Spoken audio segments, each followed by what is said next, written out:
자, 오늘 3기 1주차 시험 보시느라고 고생 많으셨습니다. 아침에 제가 여러분들 그 시험 보시는 거 했더니 참 마음이 애틋하더라고.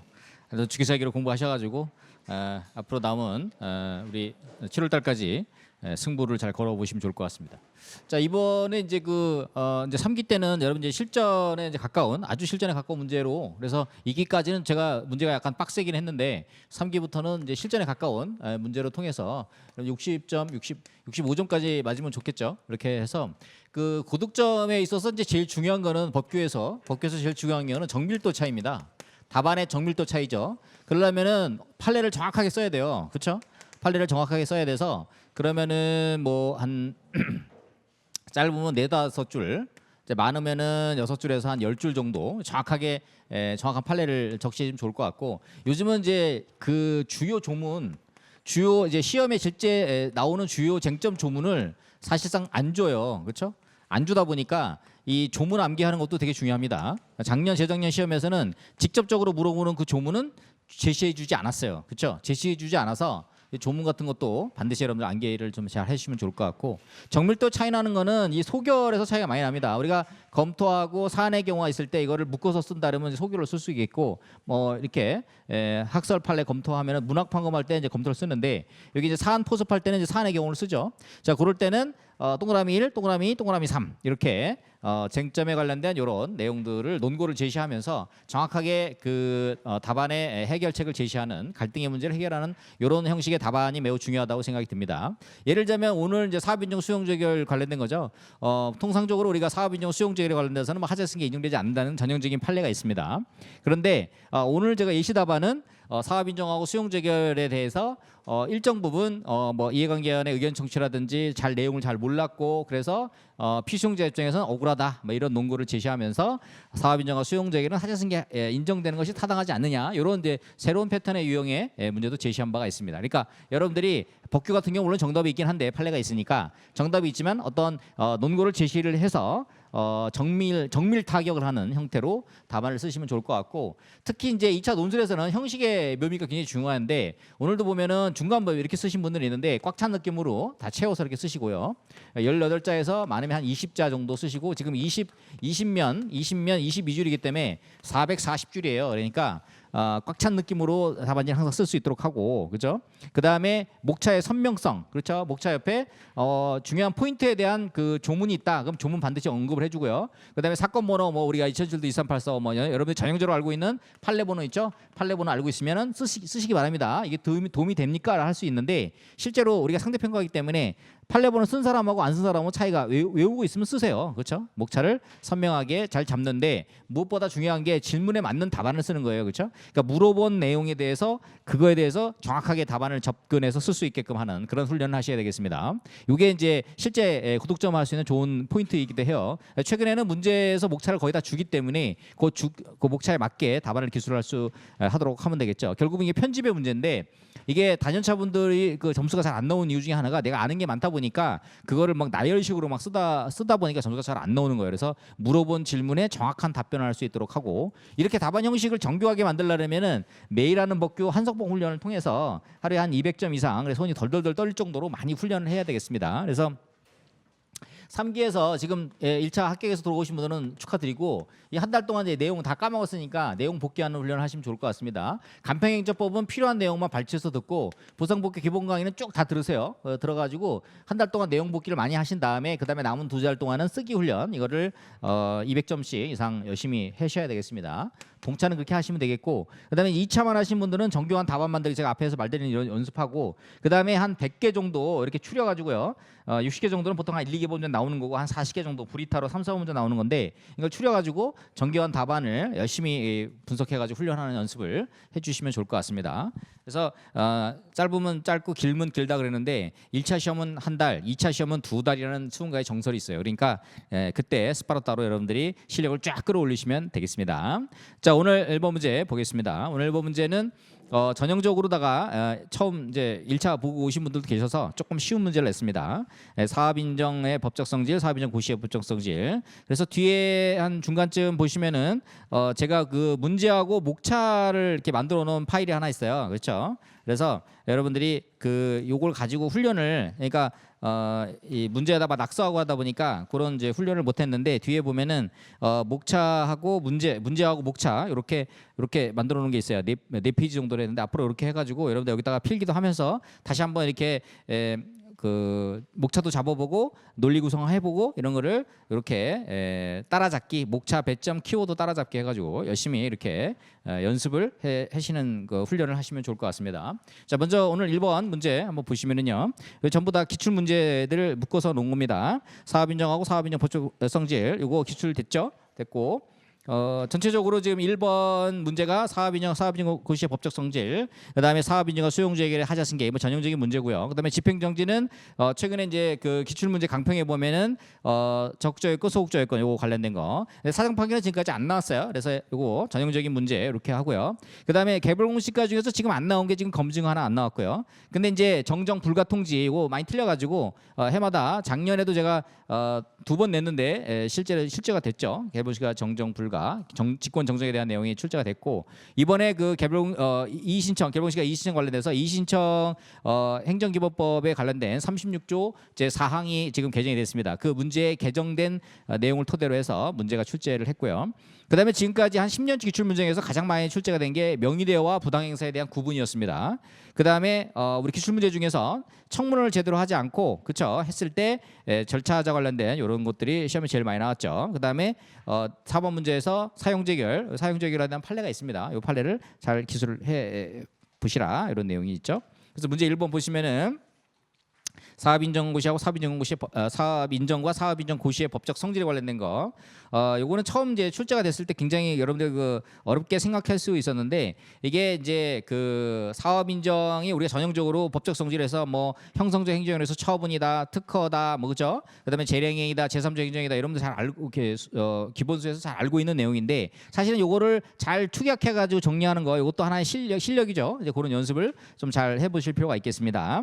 자, 그다음에 이제 사업인정고시의 그런 법적 성질이 뭐냐? 그렇죠? 순수하게 토지보상법 제 22조 사업인정고시 고시한납 효력이 발생한다. 그렇죠? 이렇게 해가지고 이게 그냥 그 고시에 해당되는 것이냐? 그렇죠? 아니면 이게 처분으로서 기본적으로 우리 사업인정과 똑같이 특허로서의 기능을 갖고 있는 것이냐, 뭐 이런 내용에 대한 견해들이 있습니다. 그래서 준법률 행정에서의 통지에 대한 견해가 있고, 그 다음에 사업인정과 통일적으로 판단해야 된다는 특허라는 개념이 견해가 있는데, 이게 사실상 뭐 사업인정고시 나오면 고시한납 효력이 발생하기 때문에 집행정지 같은 걸 시키려면 어떻게 돼요? 결국 이제 처분이어야 되겠고, 학계 주류 견해는 이것도 통일적으로 특허로 보는 것이 타당하다. 이게 이제 학계의 통일적 견해입니다. 그래서 그런 내용을 반영해서 답안지를 쓰시면 좋을 것 같아요. 그래서 그 목차 옆에다가 조문 쓰는 거, 그렇죠? 그런 것도 여러분 까먹지 말고 잘 기록을 좀 해주시면 좋을 것 같고, 특히 이제 사업인정고시 나오면 여러분이 빼먹지 말고 하나 더 써야 될 게 사업인정고시의 효과, 그렇죠? 사업인정고시의 효과. 그래서 수목관 보조기, 그렇죠? 시험권 설정, 목적물 범위 확정, 관계인 범위 확정, 토지 보존 의무, 이게 제일 중요하죠. 토지 보존 조사권 생기고 기타. 토지 보존 의무 가장 중요하다. 요 약술로 10점 나온 바가 있습니다. 사업인정고시의 효과. 이거는 아주 기본적인 내용을 여러분 잘 쓰는 그런 참에서 이제 문제를 낸 거고요. 그다음에 이제 하자 승계, 이것도 작년에 이제 우리 그 수용재결 다음에 한명까지 있었는데 하자 승계로 해가지고 많이 어려움을 겪으셨는데, 순수하게 이거 하자 승계 이번에 사업 인정하고 수용재결 아주 그 전형적인 문제죠. 전형적인 내용에서 여러분들이 대부분 아까 답안을 보니까 잘 쓰셨는데. 자, 그래서 하자 승계에 대한 기본 개념 적어주고, 4가지 전제 요건, 선행 후행 모두 처분해야 된다, 단순 취소 사유다, 불가증이 발생해야 된다, 후행에는 고의한 하자가 없어야 된다, 그런 내용들 적시해주면서, 여기서는 사업인정에 대한 별도의 어떤 위법성 고찰 내용이 없어서 재량권 일탈 남용 이런 걸 토대로 해가지고, 자, 위법성이 취소 사유에 해당한다 이런 전제를 깔고, 자, 이런 전제 형태가 있을 수 있고, 그 다음에 뭐 우리 그 공익성 검토로 해서 또는 이해관계는 의견 청취라든가 이런 형태가 이제 대표적인 사업 인정과 관련된 위법성 고찰할 때 이런 내용이 주로 나오죠. 그래서 그런 내용들 언급해서 적어주시면 되겠고, 그다음에 하자 승계 우리 학설과 판례 이거 뭐 많이 알고 있는 내용이에요. 그래서 전통적인 하자 승계론하고 우리 구성용 이론 이거 이제 판례 잘 언급해주는 정도 하시면 좋을 것 같고, 특히 이제 여기서 이제 판가리 많이 나는 게 이 판례 유형별 검토, 그렇죠? 판례의 유형별 검토, 판례의 유형별 검토. 그래서 판례를 잘 쓰시도록 이렇게 하는 훈련을 해주시면 좋을 것 같습니다. 이게 이런 형태로 나올 수 있는 게 뭐가 있냐면 지금 사업 인정하고 수용 재결 파트가 있고, 그렇죠? 하자 승계 파트 있고, 그 다음에 이 주거 이전비 파트가 많이 있어요. 주거 이전비 파트 관련돼 가지고 판례 유형이 있고, 그 다음에 사실상 사도, 이것도 판례가 되게 많죠. 사실상 사도 여러 유형의 판례들이 많이 있습니다. 그래서 최근에 주거 이전비는 한 10개 이상 나왔고, 사실상 사도도 한 5개 정도 유형의 판례가 있어요. 그렇죠? 그 다음에 명의대여 관련된 것도 한 3가지 유형의 판례가 있죠. 그래서 이러한 이제 판례 유형별 검토, 하자의 승계라든지 주거이전비, 사실상사도, 명의대여 이런 것들은 전형적인 몇 가지 유형의 판례들이 있습니다. 그래서 이런 것들을 판례를 잘 적시하면서 이렇게 답안지를 품격 있게 잘 만들 수 있도록 이렇게 훈련하시면 좋을 것 같고, 여러분들 여기 내용들은 다 아는 내용이에요. 935, 8542, 2007도 2384 인정하는 거, 뭐 사업 인정 수용 재결 부정하는 거, 그다음에 사적 지정 처분, 이게 뭐예요? 풍납 토성 관련된 사건이죠. 그래서 사업 인정 고시 이것도 하자승계 부정한다. 표공하고 재산세 부과 처분 최근에 나온 거죠. 2018도 50147. 하자승계 부정한다, 이런 내용들이 있습니다. 그래서 여기 전문에 이제 중요한 것들은 몇 개 다 실어놨어요. 930 8542라든지 2000 13845. 요거는 여러분이 진짜 눈 감고도 쓸 정도로 잘 좀 여러분이 정리를 해 두시면 좋을 것 같습니다. 자, 그다음에 하자승계 부정하는 거, 요것도 최근에 나온 판례가 있죠. 2018도 50147 표공하고 우리가 과태처분 최근에 나온 판례입니다. 그렇죠? 표공, 조세, 그다음에 표공, 개공 다 하자승계 부정하는 이런 내용들이 죠. 이런 것들 잘 좀 체크해 보시고요.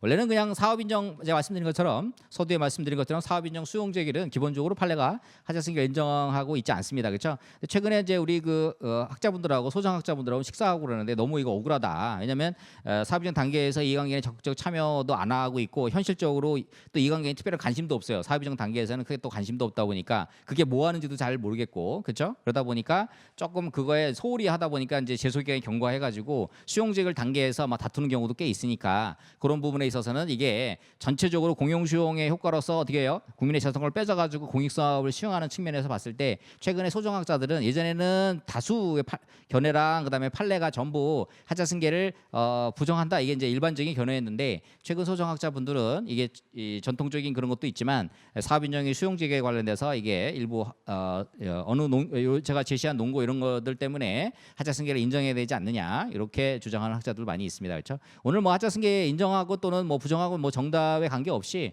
여러분이 논리적으로 잘 보여주는 패턴으로 답안을 잘 써서 쓰셨으면 좋은 점수를 받을 수 있을 겁니다. 자, 문제 3번에서 이제 집행정지 관련돼 가지고요. 9페이지 보시면은 이게 이제 그 기출문제 강평에서 제시하고 있는 거예요. 그렇죠? 근데 여기서는 이제 배점이 좀 적다 보니까 제가 여기서 이제 핵심적으로 검토하는 게 이제 회복하기 어려운 손해 우려, 긴급한 필요, 그렇죠? 공공무효 중대한 영향 없을 것. 요런 정도 몇 가지만 했는데, 실제 기출 문제에서는 요거는 좀 배점이 좀 크게 나올 수가 있는데, 9페이지 보시면은 우리가 집행정지하면은 개처고성 긴공모 이렇게 오잖아요. 그렇죠? 여기서 거부처분에 대해서는 우리가 집행정지에서 논란이 있다. 요거는 여러분들이 수험과에서 다 공부를 한 내용들이고요. 그래서 적극적 요건으로서 정지 대상인 처분 등이 존재하고, 그다음에 적법한 번원 수행이 계속 중일 것, 그다음에 회복하기 어려운 손해. 여기서 회복하기 어려운 손해는 유명 손해 모두 포함한다. 그다음에 긴급한 필요의 존재, 이렇게 보고 있고요. 소극적 요건으로서 공공복리에 중대한 영향이 없을 것, 그다음에 번원청 위협 없이 명까지 아니할 것, 이렇게 해가지고 지금 4가지, 2가지에서 6가지 이렇게 등장을 하고 있습니다. 여기서는 이제 여기 배점이 적기 때문에 그 득점 포인트 관련된 몇 가지만 뽑아가지고 이렇게 했는데, 여러분 좀 배점이 된다 그러면 원래 기출문제 강평처럼 적극적 요건, 소극적 요건 이렇게 해가지고 답안의 포지션을 좀 잡아주시면 좋을 것 같아요. 그래서 여기도 각각의 포인트마다가 다 판례가 있어요. 그렇죠? 그래서 요거를 판례를 정확하게 이렇게 적시해주는 형태로 답안을 쓴다 그러면 굉장히 품격 있는, 좋은 점수를 받을 수 있는 그런 답안이 될 수가 있겠습니다. 그래서 10페이지 보면은 회복하기 어려운 손해 우려 관련돼서 밑에 판례가 있죠. 그래서 당사자, 우리 2003 무 23 결정이 있습니다. 당사자가 처분 등이나 그 집행 또는 절차의 속행으로 인하여 재산상의 손해를 입거나 기업 이미지 및 신용이 훼손당하였다 주장하는 경우에 그 손해가 금전으로 보상될 수 없어 회복하기 어려운 손해 에 해당한다고 하기 위해서는 형광펜 그 경제적 손실이나 기업 이미지 및 신용 훼손으로 인하여 사업자의 자금 사정이나 경영 전반에 미치는 파급 효과가 매우 중대하여 사업 자체를 계속할 수 없거나 중대한 경영상의 위기를 맞게 될 것으로 보이는 등의 사정이 존재해야 된다. 그렇죠? 요 내용 이런 것들 언급을 해주시면 좋을 것 같고, 특히 이제 긴급한 필요 관련돼서는 이 회복하기 어려운 손해 발생 가능성이 절박해서 본안 소송에 대한 판결을 기다릴 여유가 없다. 이럴 때 이제 이런 거 한다는 거죠. 이런 내용도 보시면 되고 이것도 관련된 판례가 있습니다. 그다음에 공공보건이 중대한 영향을 미칠 우려가 없을 것. 우리가 이제 재작년에 우리 집행정지 관련된 판례 그렇죠? 집행정지 관련돼서 요 판례 했는데 이게 본안이 이 패소로 확정됐어요. 그렇죠? 패소 확정돼 가지고 어떻게 돼요? 그러면은 요게 하게 되면은 집행정지 요건 어떻게 되는 거냐? 그렇죠? 어떻게 되는 거냐? 그렇죠? 이게 두 가지 판례가 있는데 하나는 종기를 정했을 때, 그렇죠? 하나는 그냥 동시에 회복되면서 처분이 회복되면서 소멸하는 이런 두 가지 유형의 판례가 이제 출제가 된 바가 있는데 행정 소송 규칙 요게 이제 그 새로 나왔어요. 그래서 집행정지 관련돼서는 요게 30일의 범위 내에서 재판부에서 정할 수 있도록 하고 있습니다. 그래서 그 내용은 여러분들이 이제 문제 뉘앙스상 여기서 집행정지 관련돼서 바로 그냥 본안 패소했을 때 실제로 우리가 징계 처분에 대해서 패소하게 되면은 업무정지 처분이다. 예를 들자면은 그럼 업무정지 처분에 대해서 별도로 기간을 줘요. 그러면 5월 1일부터 너 3달이야. 그러면 5월 1일부터 지금 이제 4월 달이면 5월 1일부터 이렇게 3개월간 이렇게 할 수 있도록 하거든요. 그러니까 그 준비 기간을 줘요. 왜냐면 감정평가사가 너 내일부터 업무정지 오늘 이제 보통 우리가 서면을 받은 날부터 효력이 발생하잖아. 그럼 오늘부터 만약에 업무정지 그 처분서를 내가 받았어. 그럼 오늘부터 업무정지가 되는 게 아니에요. 왜냐하면은 그렇게 하면은 내가 오늘 은행에도 보내야 되고 보상평가 보내야 되고 공시지가 보내야 되는데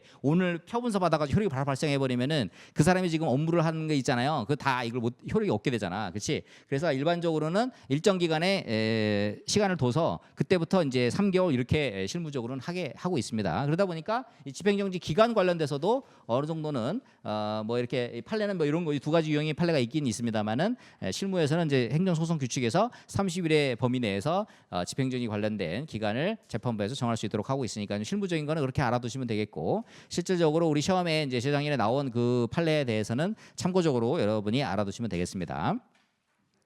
자, 그다음에 이제 문제 4번. 3번까지는 출제가 됐고 4번은 이제 오래전에 한 2번 정도 그냥 약수 형태로 출제가 된 바가 있는데 최근에 사정 판결이 출제된 바가 없었어요. 그렇죠? 보통 이제 사정 판결 같은 게 나오는 것은 대규모 공익 사업이 행해지는 경우 그다음에 뭐 우리 대규모 우리 행정계획, 도시관리계획이라든 이런 거 할 때 이 사정 판결 가능성이 있다. 그래서 두 문자 따서 외우죠. 원인, 취, 공각, 그렇죠? 집행정지는 개초, 고손, 긴공본 이런 식으로 외우고, 그렇죠? 그래가지고 두 문자 집행정지 관련돼서는 개처, 거손, 긴공본 이렇게 외우고요. 그다음에 사정 판결, 그렇죠? 23조죠. 23조 사정 판결은 28조 그렇죠?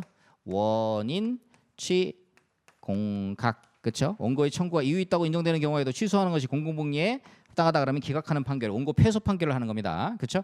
법치주의 중대한 예외입니다. 왜 그랬냐면 원래 원고가 이기는 건데 공공복리 때문에 패소하게 되면 기본적으로 어떻게 돼요? 그 소송 비용이라든가 이런 거 패소원자가 부담하도록 하고 있죠. 그래서 이거 억울하지 않도록 어떻게 돼요? 여기서는 피고가 부담하도록 하는 이런 내용이 있습니다. 그런 내용들도 참고하시면 되겠고 우리가 보통 이제 사정 판결 같은 경우는 주로 이제 취소 소송, 취소 사유 이런 거에 보통 되는데 무효에서는 적용되지 않는다. 이것이 이제 일반적인 견해니까 그것도 참고를 해두시면 좋을 것 같습니다.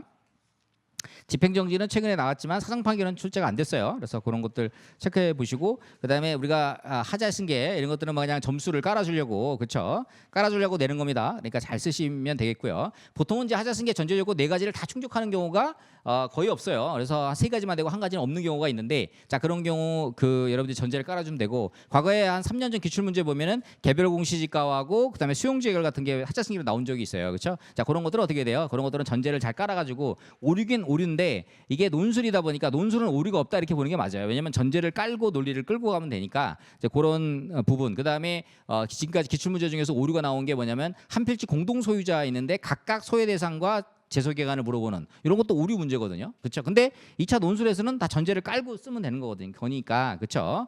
그래서 각각 살펴보기로 한다. 이게 한 필지 공동 소유자는 하나의 결론을 내야 되는데 그렇지만 문제에서 이렇게 문제를 내줬으니까 내가 각각 살펴보기로 한다. 이런 식으로 그렇게 이제 세련되게 답안을 쓰시면 되겠습니다. 그렇죠? 문제에 오류 내가지고 손 들고 그렇죠?